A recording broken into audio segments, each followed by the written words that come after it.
នាងមានរបួសទេពន្លឺយូវីមានគ្រោះថ្នាក់ដល់នាងទេឯងបារម្ភខ្ញុំឬ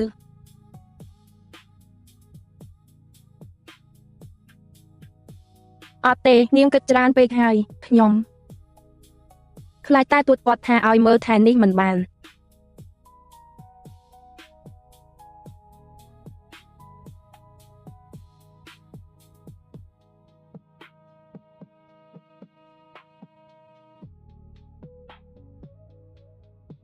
ខ្ញុំឃ្លានហើយហេតុអ្វីបានជានាងឃ្លានលឿនម្លេះនាងញ៉ាំអាហារ3ពេលក្នុងមួយថ្ងៃឬ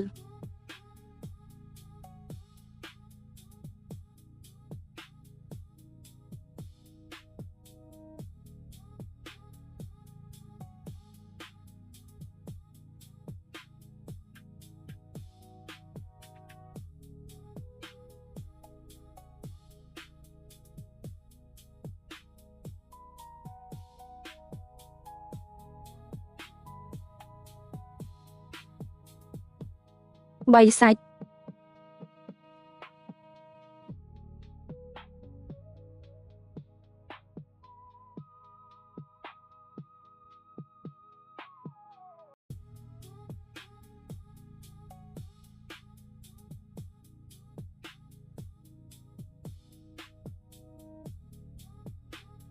យកមិញអ្នកធ្វើអ្វីនាំឈិនស៊ីងទៅបាហើយយកភ្លើងយូវីបាញ់ទៅជីស៊ូអោរបួសបងវាយខ្ញុំដោយសារស្រីម្នាក់នោះនាងនោះតែងតែធ្វើពិតជាខ្មៅឆៅខ្ញុំធ្វើរឿងទាំងអស់នេះសម្រាប់បងដើម្បីគ្រួសារឈិនបិទមាត់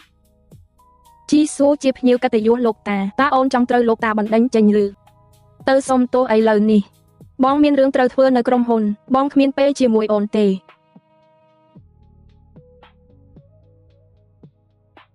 ម៉ាក់ខ្ញុំឃើញហើយជីស៊ូជាបិសាចជញ្ជក់ឈាមណាម៉ាក់មើលច្បាស់នៅច្បាស់ម៉ាក់យើងគួរធ្វើមិនទៅកុំថយអីកុំបង្ហាញវាយើងនឹង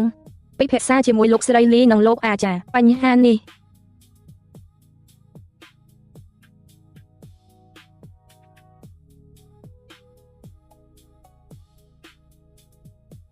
អ្នកនាងជីស៊ូឲ្យខ្ញុំសុំទោសអ្វីដែលបានកើតឡើងនៅក្នុងបារ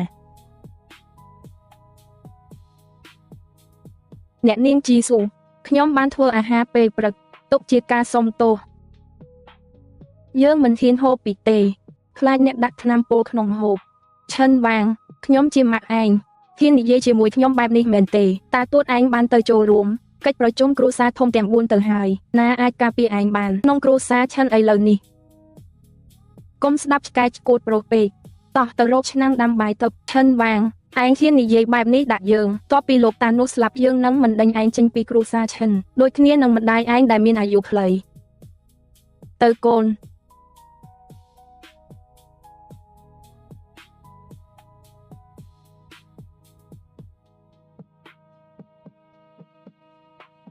ខ្ញុំអាចជួយឯងសម្លាប់នាងបានខ្ញុំអាចជួយឯងសម្លាប់នាងបាន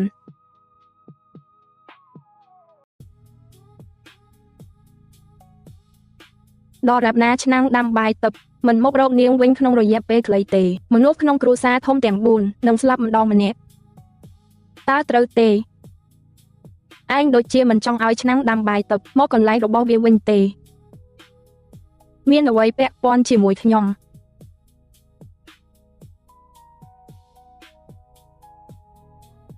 នាងជាមនុស្សអាក្រក់យើងនឹងសម្រាប់នាងដើម្បីកូនប្រុសយើងកំហុសនាងទាំងអស់អូនប្រុសយើងមិនស្លាប់ទេកុំប្រញាប់អី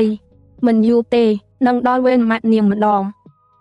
យើងនឹងបង្រៀននាងនៅមេរៀនដ៏គួរឲ្យខ្លាចបែបនេះយើងនឹងហែកនាងជាបំណែក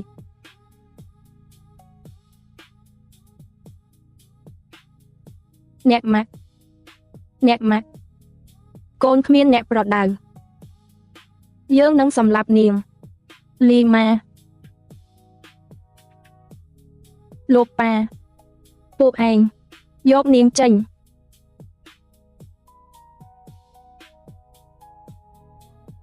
ប៉ាយើងមកហើយនាងនឹងស្លាប់ប៉ានាងនឹងហើយបិទមាត់ទៅស្វាគមន៍ម្ចាស់ស្រីមកវិញ